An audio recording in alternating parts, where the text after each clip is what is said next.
আসসালামু আলাইকুম প্রিয় অডিয়েন্স, কেমন আছেন সবাই? আশা করি সবাই ভালো আছেন। আলহামদুলিল্লাহ আমি ভালো আছি।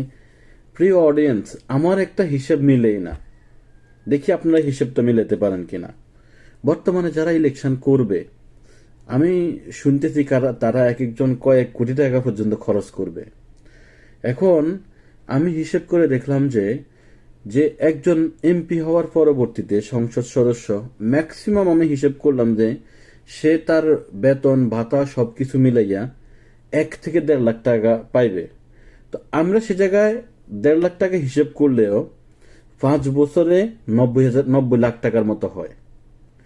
5 বছরে তার সব সুবিধা সবকিছু মিলে 90 লাখ টাকার মতো হয়।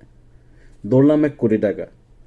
তাহলে সে কোন হিসাব করে কয়েক কোটি টাকা খরচ কইরা এমপি হইতে যেতেছে? এই হিসাবটা আপনারা একটু মিলাতে পারেন কিনা? যদি মিলাতে পারেন প্লিজ কমেন্টসে বলেন, ওকে?